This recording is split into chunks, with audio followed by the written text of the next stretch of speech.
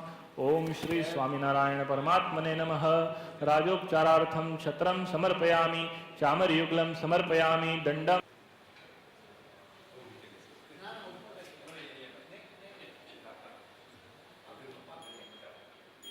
श्री स्वामिनारायण भगवान की जय।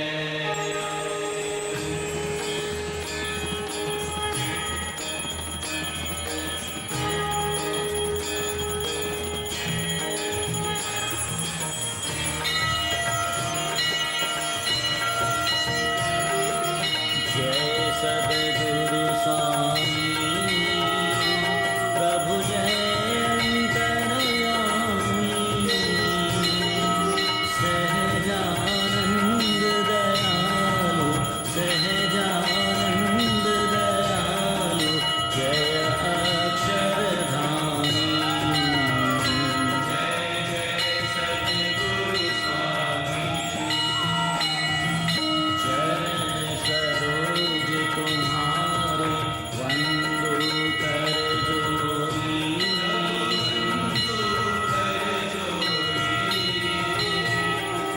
चरण में शीश धरन से, चरण में शीश धरन से मिटती दुख होरी। जय जय सद्गुरु स्वामी। नारायण नर भ्राता द्विज कुल तनधारी, द्विज कुल तनधारी। पामर पतित उबारे, पामर पतित उबारे, अगणित नर नारी। जय जय सद्गुरु स्वामी। नित्य नित्य नौतम लीला करते अविनाशी,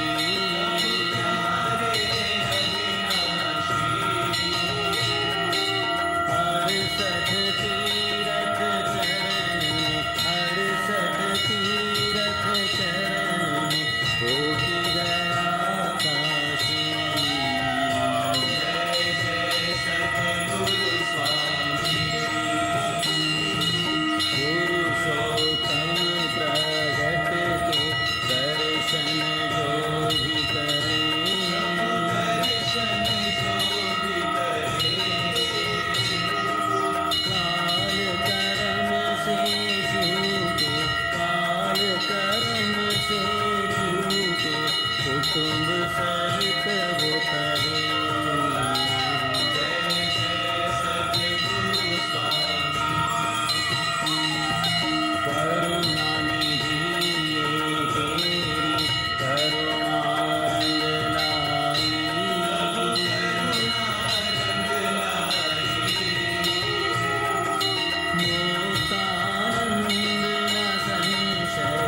समुद्रपर्यन्ताया एकराडिते तदप्यैषा श्लोकोऽभिगीतो मरुतः परिविष्टारो मरुतस्यावसङ्गृहे आवीक्षितस्य कामप्रेर्विश्वे देवाः सभासदैति हरिः ओम् विश्वातश्चक्षुरुत विश्वातो मुखो विश्वातो बाहुरुत विश्वातस्मात् संबाहुभ्यां धमति सम्पतत्रैर्द्यावा भूमि जनयन् देव एकः ॐ सहजानन्दाय विद्महे साक्षराय च धीमहि तन्नः स्वामी प्रचोदयात् ॐ घनश्यामाय विद्महे नीलकण्ठाय धीमहि तन्नो हरिः प्रचोदयात् ॐ नारायणाय विद्महे वासुदेवाय धीमहि तन्नो विष्णुः प्रचोदयात् ॐ श्री अक्षर पुरुषोत्तमाय भक्तमंडल सहिताय इमं मंत्र पुष्पांजलिं समर्पयामि।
एकांतिका मुक्त वृंदाः प्रत्यक्ष परमात्मनः प्रयच्छन्तु शुद्ध भावेन मंगलानि श्रेयस्तथा।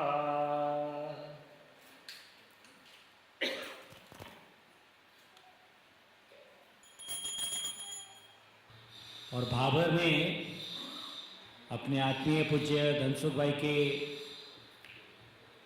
थ्रू वहाँ की गौशाला का भी भ्रमण किया, गौशाला देखी।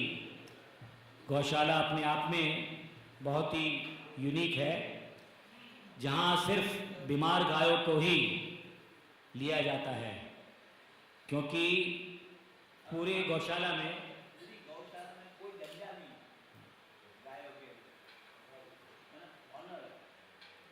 पूरी गौशाला में सभी गायों की तीमारदारी होती है, चिकित्सा होती है और उनके रख रखाव का पूरा ख्याल रखा जाता है। एकदम सफाई भी है और अभी जैसे परम पूज्य गुरु जी बता रहे थे, पूरी गौशाला में कोई डंडा नहीं है। टोटल 5000 गाय हैं।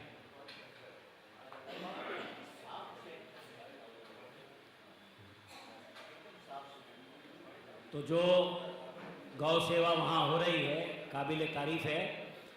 तो परम पूज्य गुरु जी ने वहाँ उनको तो आशीर्वाद दिए ही, आज उनके उस उत्साहजनक कार्य में थोड़ा सा हमारा भी सहयोग हो, उस भावना से पूज्य पुरी अंकल से प्रार्थना है कि पूज्य श्री धनसुख भाई को हमारी ओर से तुच्छ भेंट अर्पण करें।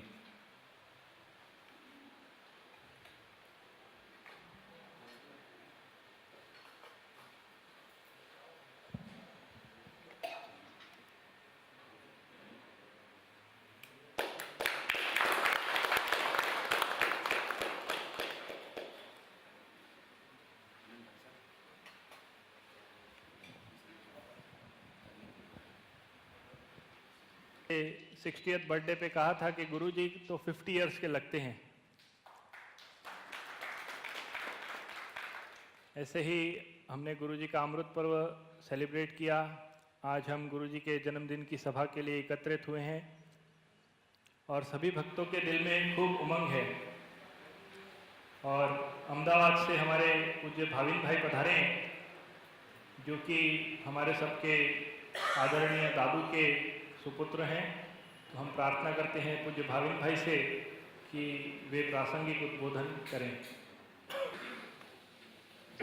कौशल देश वेश नई तीर्थमाही फर्या रामानंदमया सधर्म चलव्यो यज्ञादि मोटा कर्या मोटा दाम रचारया गढ़पुरे बेदेश गादी करी अंतर ध्यान थयानति हरितमे गुणातीते छो प्रगट जैनी अमृतवाणी तो वही रही साक्षात महिमा रूपे जैनी ब्राह्मणी स्थिति अहोलिन करे सुभव्य अक्षर पदे शरणागत निज अल्प जीव सौनाशे अर्थ तत्पर रहे काका स्नेह लसिंह विगुणे हरियो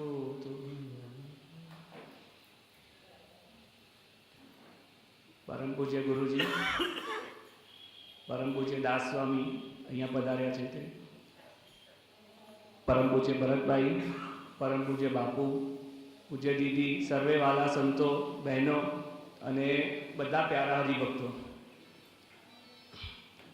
नहीं, मैं हिंदी में बात करूँगा तो सबको ज़्यादा अच्छा रहेगा। अभी ये एक आज प्रवचन करने का जो मौका मिला है उसे मैं इस तरीके से लेता हूँ कि प्रवचन करना वो भी एक सेवा है। जैसे गुरुजी हमारे लिए जो करते हैं वैसे हमारे शरीर के जो माँ बाप होते हैं वो तो इस जन्म के होते हैं, लेकिन गुरुजी जो है वो हमारे जीव के और आत्मा के माँ बाप है और हमारी जो परवरिश वो करते हैं और जो केयर जो लेते हैं तो उसे व्यक्त करने का और जो हरि भक्त कुटुंब भाव से रहते हैं और गुरुजी की जो मर्जी है कि कुटुंब भाव पे गुरुजी जुड़े हुए हैं कितने सालों से, तो उसके ऊपर जो हरि भक्त जीते हैं और जो सहायभूत होते हैं और जो प्रसंग आते हैं वो टाइम पे जो बरतते हैं, अगर उनकी सेवा का महात्म्य प्रवचन में न लाए तो ये एक बड़ी असेवा हो जाएगी। तो इस ऐसे हरिभक्तों के जो प्रसंग बने हुए हैं या जो प्रसंग साथ में आए हुए हैं उनके गुणगान गाना और उनके महिमा गान गाना, वही एक प्रवचन द्वारा एक सेवा मिली है। तो ये सेवा मैं अदा करना चाहता हूँ। सबसे पहले तो ये कहना चाहूँगा कि अभी हमने जो काका जी के समाधि स्थान की अखंड परिक्रमा करी 24 घंटे की, ये कोई ऑर्डिनरी परिक्रमा नहीं थी।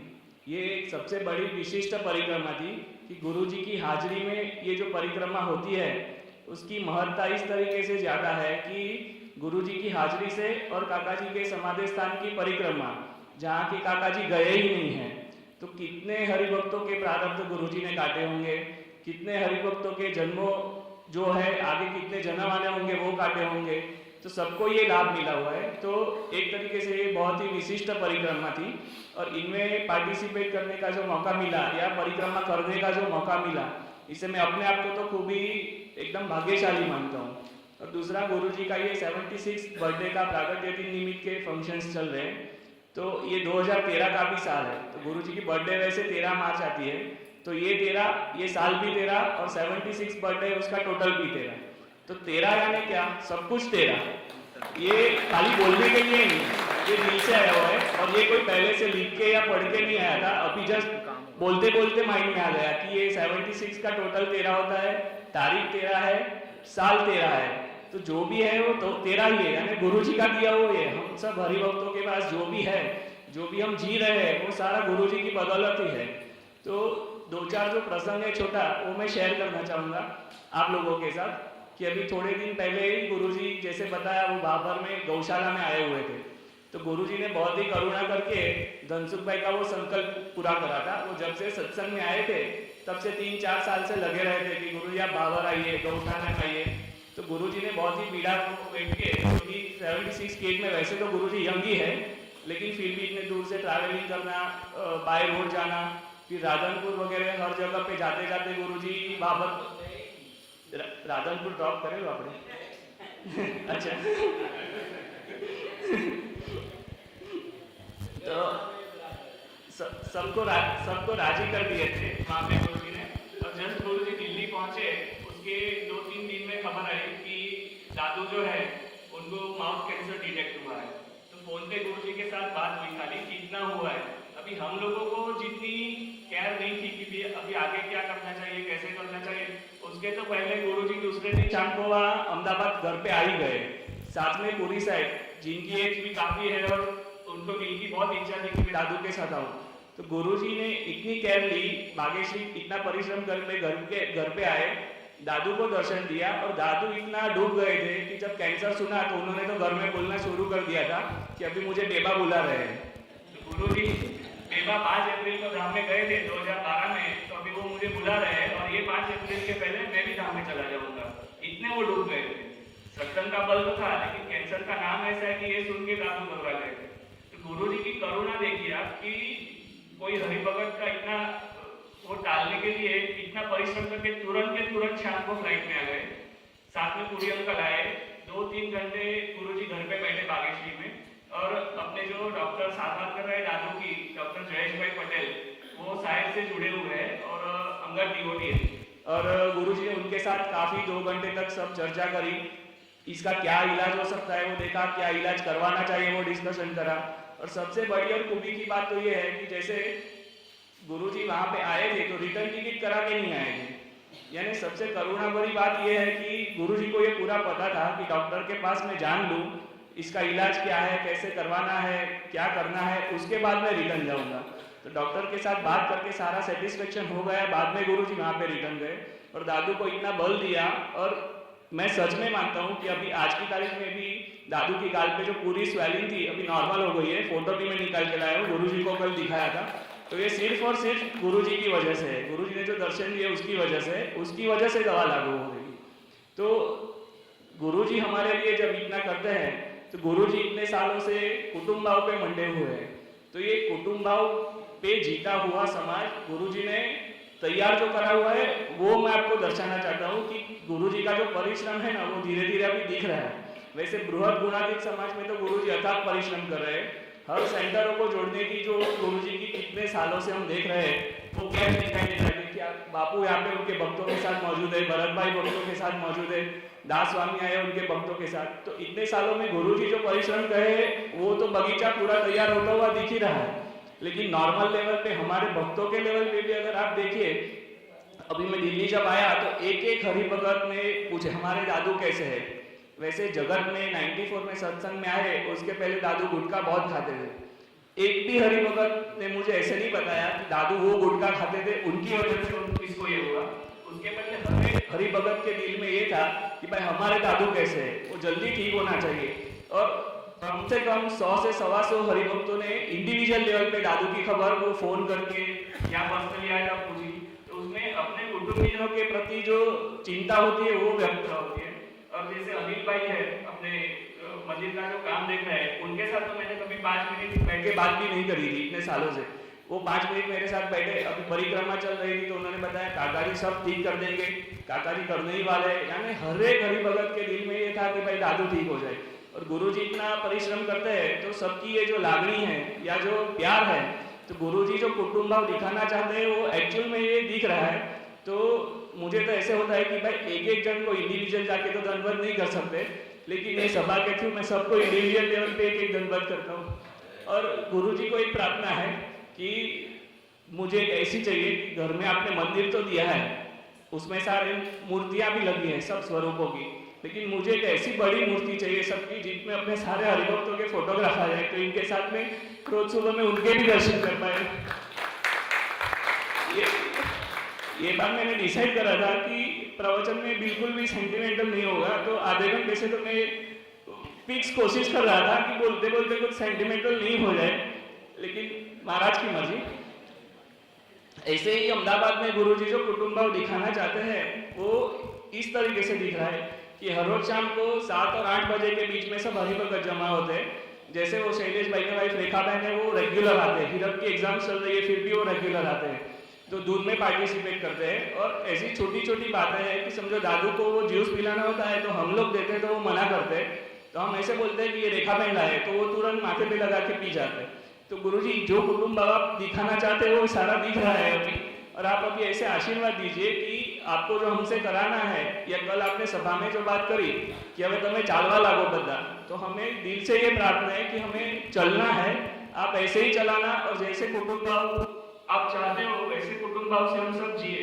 और ऐसे तो बहुत सारे छोटे छोटे प्रसंग है, जैसे शैलेश भाई अपने यहाँ पे है, वो समाधि स्थान पे, काका जी की समाधि स्थान पे जब भी प्रदक्षिणा करते हैं तो तुरंत फोन करते हैं वहाँ पे मुझे, ये करीब करीब 6 महीने से ये कर रहे हैं, तो वो टाइम पे मेरी भी प्रदक्षिणा हो जाती है, तो कभी उन्होंने कंटाला नहीं किया कि मेरे को ये नहीं करना है। जैसे उदय भाई है तो अपना वो बिजनेस बिगाड़ के भी डॉक्टर के पास आते हैं, तो हमें वो बड़े भाई की कमी महसूस नहीं होती है। तो इतने सारे एग्जाम्पल्स है और इतने सारे भक्त हैं, तो बस गुरुजी आप आज के दिन पे, आपके प्रागट्य के दिन पे आशीर्वाद दीजिए कि ऐसे भक्तों में कभी भी कोई कारण सर हमें कोई अभाव ना आ जाए, और जब हमारी सेवा अदा करने का मौका है वो हम चूके नहीं कभी। अभी तो हम रिसीविंग एंड पे हैं, कुटुंब भाव देख रहे हैं, जब हमें मुसीबत आई तब सब हरिभगत साथ में खड़े हुए हैं, लेकिन भविष्य में ऐसा नहीं हो जाए कि हमारा सेवा अदा करने का जो मौका है तब हम ढीले पड़ जाए। तो आप बस ये आशीर्वाद दीजिए कि ऐसे समाज में और ऐसे भक्तों में जो आपने जीने का मौका दिया है, तो आपकी मर्जी के मुताबिक ही हम अभी जिए, और ये कुटुंब वाला आपका जो सबसे बड़ा जो थीम है या जो आप करवाना चाहते हैं वो सब हम सब हरिभगत सहजे सहजे करते हो जाए, ऐसे आशीर्वाद दीजिए बस। सहजानंद स्वामी महाराज। वैसे तो मैं पूरा 20 पॉइंट लिख के आया था कि क्या क्या बोलना है, लेकिन पता नहीं अभी डायरी खुली नहीं। जान स्वामी महाराज।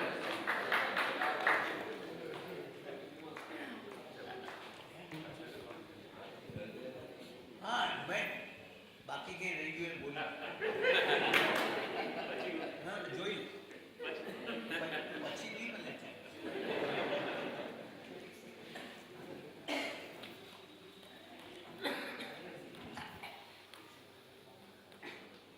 भगवान के होके भगवान के बल से जीने वाला एक जो समाज, वो ये शुरुआत है। पहले थे नहीं थे ऐसे नहीं, भगत जी महाराज, दादा स्वामी वगैरह, वो एकल दुक्कल, एक एंटायर ग्रुप इस तरह हो जाए, वो शुरुआत काका जी ने। और एक अभी जो इससे नहीं बात करी कि दादू बीमार पड़े तो नेचुरली कि घर वाले कुछ कह रहे तो इस पर इरिटेट हो जाए, घर वाले तो कहेंगे ना कि आप सो जाओ, तो मैंने नहीं सोना है। इसी तरह जूस पीना करना, किसी तरह पटाखे, ये रेखा लाइए, देखो ये सब सीखा हुआ भी हम लोग ने वहाँ से ही है। मैं मेरी बात करता हूँ, ये संत लोग सब जानते हैं कि अक्षरपुर में मैं बीमार हो जाता था तो मुझे वो ललिता का की कुछ कॉफ़ी चाहिए। अभी हम ठहरे संत साधु, वो ललिता की कॉफ़ी, वो सब कैसे प्लानिंग करो। और पप्पा जी थर्मोस के अंदर वो कॉफ़ी ले आए, और भले પછી वहाँ से नहीं लाए हो, वो नीचे बनाई ओपन सबके सामने के भाई ये ललिता रखी ने कॉफ़ी भेजी है, तब ये महात्मा कॉफ़ी पिए। मानो पटाखे बीमारी में। तो ये सारी जो करामत के भाई सब बैरियर तोड़ के भी कुटुंब भाव से जीना, सूरत भाव से, अपनेपन से, हाँ, दिल से मानना, हाँ, कि आ मारा खरा खरा कुटुंबीजनों छे। हम बोलते हैं लेकिन ऐन मौके पे कुटुंबीजन कोई त्रुटि ही निकल आते। भाविन ने जो ये बात करी, मैं इसमें बीच में ये इंटरवेन करूँ कि ये जब तक दिल की सच्चाई से नहीं मानेंगे ना, तो हम कम नेक्स्ट फिर आओ चलता ही रहे। ये सबसे पहले जरूरत वो है कि जो सत्संग हम बोलते हैं, मैं पिछले एक वीक से मेरे मन में ये विचार बनता है कि जो ज्ञान हम बोलते हैं ना, बोलते हैं कि झूठ भी नहीं बोलते, मानते भी हैं, मानते भी हैं, लेकिन बर्तन में नहीं लाते। मैं मानता हूँ बर्तन में लाना वो भी बड़ा मुश्किल है। आज मैं बोलता हूँ, लेकिन जब तक वो बर्तन में नहीं आया कोई बात हाथ में नहीं आई। मैं नहीं कहता, बहनों ने कीर्तन जो बनाए हैं सोच समझ के शब्द है। कल ही मैंने बात, कल या परसों करें, बोलिए के मानिए तेने दे जीरो, बोलो मानता भी हो, मतलब दिल की सच्चाई से बोलता है। वर्ते के रुचि राखे तेने करे मूर्ति रहा, कितनी गहरी बात लिखी है। लेकिन हम लोग जैसे काका जी गुजराती में नहीं कहते, भाटे विड़ाने से ही बाहर नहीं आते। भाटे विड़े हिंदी में बोलते हैं नौटंकी, वो ना हो। और एक बात कैसी है कि हम बरतेंगे ना, फिर हमें बोलने की जरूरत ही नहीं पड़ेगी। हमारा जीवन, हमारा बिहेव, हमारा वर्तन, वही उद्देश्य बन गया। तो इस पे चले। Sorry for intervention. राकेश भी चलो।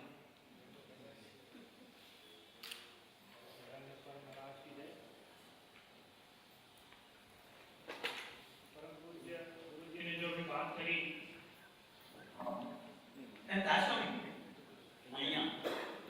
અહીંયા આવે બસ ચાલો, તો પછી ત્યાં અહીંયા તો બેસું। આ બાપુને જબરજસ્તી બેસાડ્યા તો આવો, આ અમારે હરિપ્રસાદ સ્વામી, તમે કોઠારી સ્વામી, બસ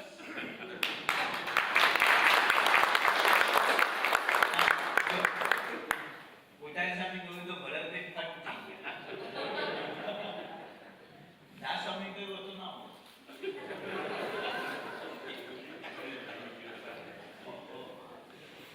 આપણે બધા નીચે બેસવા થાય।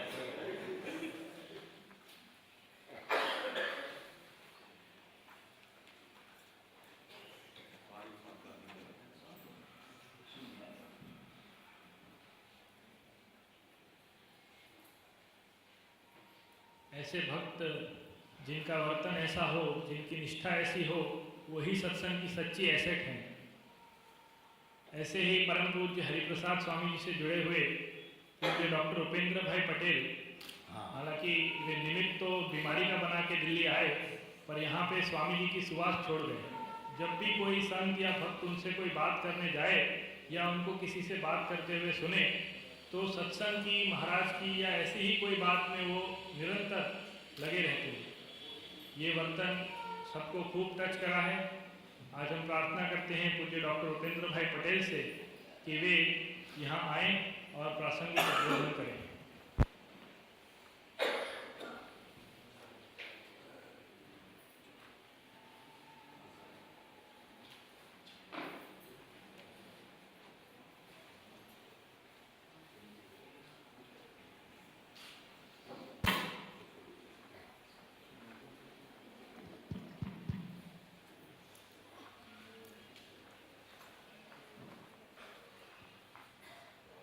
सच्चिदानंद स्वामी महाराज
ની તકલીફ થઈ ગઈ. સ્વામીજીનું ઓપરેશન કર્યું ત્યારે,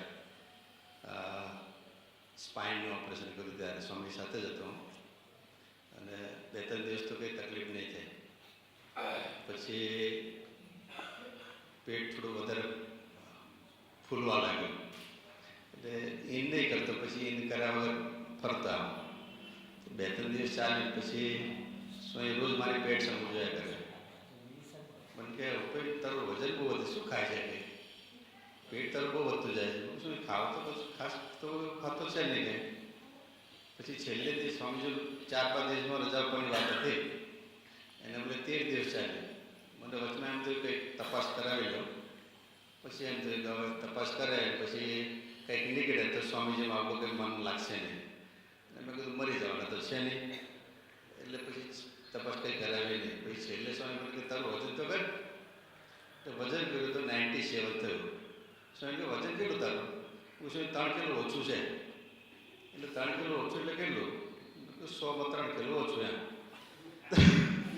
સ્વામી કે શું વાત કરે લાગે.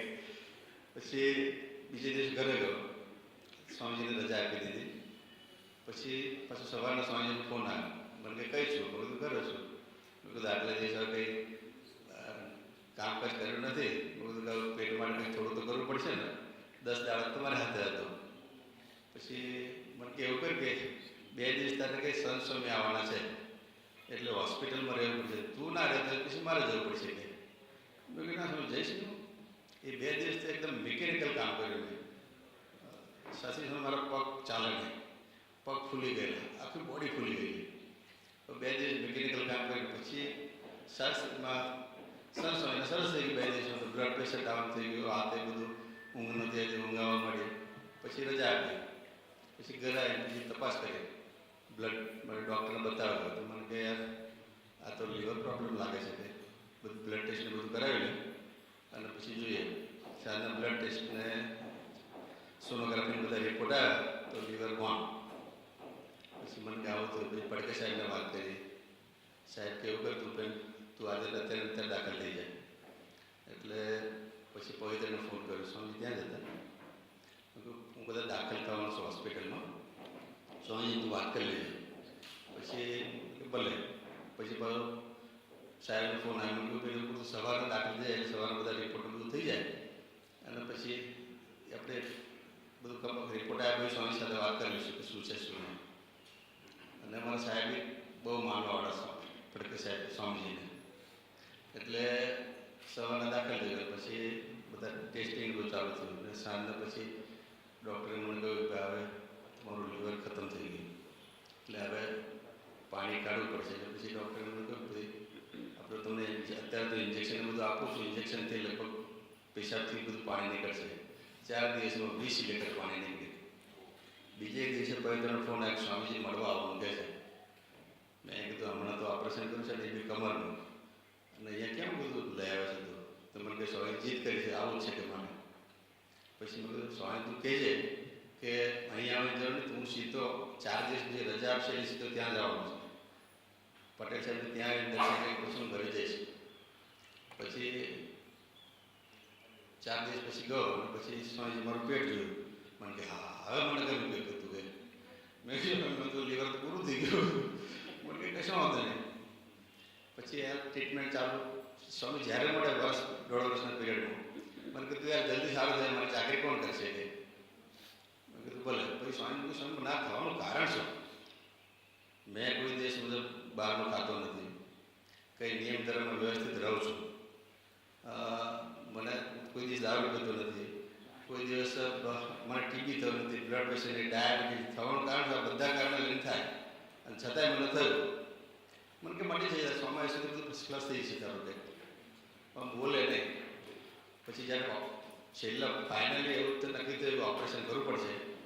એટલે સ્વામીજી પૂછ્યું સ્વામી હવે તો ટ્રાન્સપ્લાન્ટ સિવાય બીજો કોઈ રસ્તો નથી. સ્વામી કંઈ નહીં આપણે અંગત સેવક મંદિરના ગોઠવી દઉં છું તારું કે એ લીવર તને આપશે કે અને આપણે કરી દઈએ. મને સ્વામી એમ તો મારી બહેનને બધા છે પણ એ લોકોનું કીધું હવે મારાથી નાની જ છે મારી બહેનો, એટલે એનું લીવર લેવાનું ઠીક લાગતું નથી. મને કે આપણે અંગત સેવકનું ગોઠવી દઉં ને. મેં કીધું મારી બહેનનું ન લેતો અંગત સેવક તો બધા ઘરના છે, હરિધામનો આખો સ્ટાફ મારો ઘરનો છે. એટલે એનું લીવર મને ક્યાંથી લેવાય? તો મને તું એની કંઈ ચિંતા નહીં, હું બધું ગોઠવું છું કે. પછી ઇન બિટવીન વિનમ્રને ખબર પડી કે ડૉક્ટરને આવું થયું છે. વિનમ્ર સામેથી સ્વામીજીને પ્રાર્થના કરી, સ્વામી હું લીવર આપું ડૉક્ટર, કારણ ડૉક્ટર તમારો છે અને ડૉક્ટર તમારી સેવા કરે છે, એટલે હું આપું એટલે તમને આપે બરાબર છે એમ કરી વિનમ્ર તૈયાર થયો. અને પછી સ્વામીજી સભામાં કંઈ વાત કરી છે કે મારા ડૉક્ટરનું લીવર, મારો એકનો એક ડૉક્ટરને એનું લીવર ખરાબ થઈ ગયું છે. ત્યાર પછી રાજકોટ, અમદાવાદ, સુરત, વલસાડ, બિલીમોરા, વડોદરા બધે થઈને લગભગ ટોટલ 700 મંડળોએ 700 માણસોનો ફોન આવ્યો મને કે અમે બધા લીવર આપવા રેડી છીએ. આ સ્વામીજીનો સમાજ છે. અને એના બાબત સ્વામીજી આજે લોહી પણ એક આજે સમજો આટલી સ્વામીજીની બી 80 વર્ષની ઉંમર છે, ગુરુજીની બી 76 વર્ષની, આટલા આ લોકો બધા જે પ્રયત્ન કરે છે એ આપણે બધા સુખી થાય એના માટે પ્રયત્ન છે, બાકી પર્સનલ કોઈને કોઈ સ્વાર્થ છે નહીં. પછી ફાઇનલ ઓપરેશનનું નક્કી થઈ ગયું. પછી સ્વામીજીનું સ્વામી કહો ખરા કેમ આવું થયું? મને કે સાંભળ, તે મારી આટલા બધા વર્ષોથી સેવા કરી, મારા ભક્તોની સેવા કરી, મારા સંતોની બહેનોની બધી રીતે સેવા કરી, ફોરેનના કેટલા ભક્તોની કરી, અને તે ₹1 ચાર્જ લીધો નથી, અને છતાંય તને આવું થયું એનું કારણ શું? એ મને કેમ ખબર પડે? તો મને કહે તે જે કંઈ સેવા કરી એ માનને લઈને કરી. મેં કહ્યું કે આ વાત ખોટી. મને માન પણ કેવું બધું લાગતું હતું તો ભાઈ મને હું માનને લઈને કરું છું. સ્વામી સાથે મારો સંબંધ એવો મજા નથી, હું સ્વામી સાથે વ્યવસ્થિત વાત કરી શકું. મેં કહ્યું સ્વામી એવું તો મને લાગતું નથી. તો મને કીધું વિચારજે. પછી મેં કીધું એવું નથી સ્વામી, પણ કોઈનું કોઈ ઓપરેશન કરવાને 6-12 મહિને મને મળે તો મને એટલું તો થાય કે ચલો માણસ થેન્ક તો કે ડૉક્ટર તમે આ ટાઈમ ઓપરેશન કરાવીને આપતા એટલું સારું થઈ ગયું. મને કે શું કહેવાય? એટલે ત્યાર પછી મારું ઓપરેશન કર્યું તો ડૉક્ટર સોઈ સાથે નક્કી કર્યું ગુડગાંવમાં. પછી ડૉક્ટર મહેન્દ્ર કે ઉપેન કે આપણે અહીંયા એપોલોમાં ડૉક્ટર સુભાષ ગુપ્તા પાસે કરાવીએ. એટલે મેં સ્વામી સાથે મારી વાત થઈ ગઈ સોઈની, એટલે મેં તું જ વાત કરી લે. પછી મહેન્દ્રે સ્વામી સાથે વાત કરી, સ્વામી આ છે ને આ રીતે ડૉક્ટર આનું બોમ્બેના એક ડૉક્ટરનું જે ઓપરેશન કરાવેલું છે ડૉક્ટર સુચરનું, એટલે કે ત્યાં કરાવો તમે. એટલે સ્વામી કે મહેન્દ્ર તને ઠીક લાગતું તો ત્યાં આપણે ત્યાં કરાય. પછી એ રીતે એપોલો નક્કી થયું. પછી ઇન બિટવીન તો અહીંયા બધી કમિટીની મિટિંગ ને બધું ચાલ્યું. પછી એમાં આ લોકો એવું કર્યું કે સ્વામીજી તમારે જે વિનમ્રના માટે બહારનો એટલે રિલેટેડ ડોનર નહીં કહેવાય, બહારનો ડોનર કહેવાય, અને મંદિરમાં રહે છે તો એની જવાબદારી કોને કાંઈ નહીં થયું હતું. એટલે તમારા સ્વામીજી આવીને કમિટી સાથે વાત કરે તો પછી થાય. એટલે પછી મેં પવિત્રને ફોન કર્યો, પવિત્ર લેટર મોકલી આપ્યો. પણ છતાં આ લોકો કંઈ કંઈ કહેવાય ને આ બધું બોલાવે. એટલે ગુરુજી લગભગ બપોરથી રાતના 9-10 વાગ્યા સુધી બેસી જાય કે હું સ્વામીજી વતીથી હું જવાબદારી લઉં છું, અને એ લોકોને બધું લખીને આપી જોઈશે તો કે ભાઈ અમે સ્વામીજીના બધા એક જ છીએ અને સ્વામીજી વતીથી હું સહી કરું છું કરીને. એટલે લગભગ 2-3 વાગે આવ્યા હતા, અને લગભગ છેલ્લા આ ઉંમરમાં બી છેલ્લા 9-10 વાગ્યા સુધી ગુરુજી બેસી જાય. પછી ઓપરેશન બધું ચાલ્યું. સવારના 7 વાગે ઓપરેશન ચાલુ કર્યું અને લગભગ બીજે દિવસે 8 વાગે પૂરું થયું, એટલે 24-25 કલાક. પછી ઇન બિટવીન 2 કે 3 વાગે ફોન આવ્યો પવિત્રનો. પછી અશોકભાઈને સ્વામીજી એટલે અશોકભાઈને પવિત્રને સ્વામીજીએ કહ્યું કે તારે કલાક બધી ડૉક્ટરની તપાસ કરી લેવી અને કલાકે મને જણાવવું કે શું પોઝિશન છે કરીને.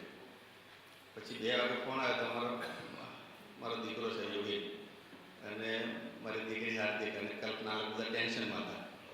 એટલે પછી આ લોકો રડવા મળે કોર્ટ પર કે આટલા બધા કલાક થયા છે હજુ કંઈક બહાર આવ્યા નથી. એટલે પછી પવિત્ર સ્વામીજીની વાત કરી. સ્વામીજી, પવિત્ર, અશોકભાઈ, કિશોર કેનેડા અને શાંતુભાઈ 5 જણા બેઠા પણ મિટિંગ કરતા હતા કંઈક પ્રોગ્રામની. તો સ્વામી કે આપણે મિટિંગ બંધ કરી દો, આપણે કોઈ બી હિસાબે ડૉક્ટરને રિપેર કરી દેવા પડે કંઈ, કારણ એને મારી બહુ સેવા કરી છે. એટલે બધાને બધે ઠેકાણે સેન્ટરમાં બધાને ધૂન બરાબર હતા, જ્યાં બી જે ગુરુશેનું હોય એ પ્રોબ્લેમ, અને બધા ઠેકાણે ધૂન બધું ચાલુ કર્યું. પછી 7 વાગે 7:30-8 વાગે લગભગના આ લોકો બહાર લાવ્યા. 4 દિવસ પછી મને ખબર પડી મારું ઓપરેશન, ત્યાં સુધી ખબર એવી નહીં મને. અને ત્યાર પછી બી કંઈ ખબર નહીં પડી, એટલે 20-25 દિવસ થઈ ગયા. અને આખી હોસ્પિટલના સ્ટાફ અને ડૉક્ટરને બધા એટલા બધા આપણને એમ લાગે સ્વામીજી દરેક ઠેકાણે પ્રવેશ કરીને કામ કરાવે છે એ લોકો. એટલે ત્યાર પછી હોસ્પિટલ તો રજા આપી. પછી બધું ક્યાં રહેવું, પછી નજીકમાં ત્યાં રહેવાની વ્યવસ્થા કરી. અને પછી આ લોકોએ કહ્યું ગુરુજીને બધા કહ્યું કે અહીંયા આવતા રહો. પછી અહીંયા ગુરુજી રહેવાની વ્યવસ્થા કરી. પણ મને એટલું બધું માને નહીં, કારણ ત્યાં હોસ્પિટલમાં જે કાંઈ તકલીફ હોય તો એ વધારે કન્વીન પડે. પછી કહ્યું કે અહીંયા આવી જાઓ. અહીંયા 3જે માળે ચડવાનું હતું. એટલે પછી 1-2 દિવસ પછી પહેલો માળો, બીજો માળો એવી રીતે ચડતા ચાલુ કર્યું. પછી મેં કીધું વાંધો તો નહીં આવવું જોઈએ. પછી અહીંયા આવ્યો, ગાડી મંદિરમાંથી ગાડી આવીને લઈ ગયા. પછી આ લોકો ગુરુજીને બધા એટલી સરસની વ્યવસ્થા કરી હતી કે ભાઈ ડૉક્ટરને ખુરશીમાં બેહાડીને ઉપર લઈ જાય. ખુરશીમાં બેહાડીને તો કે આ લોકો પાડી રાખે તો મારી ઉપાધિ થઈ જાય. એ લોકો હું ચડી જઈશ મારી જાતે. પણ ત્યાં પછી એના પછી લગભગ મહિનો 3-3.5 મહિના રહીને જે ગુરુજી સેવા કરી, આપણને એમ થાય કે હો. પછી સ્વામીજીને બધી વાત કરી, હું સ્વામી આમ થયું. મને કહ્યું કે ના પડે, આખા ગુણાતી સમાજમાં ગુરુજી જેવી સેવા અને દાસદ ભક્તિ કોઈ નથી.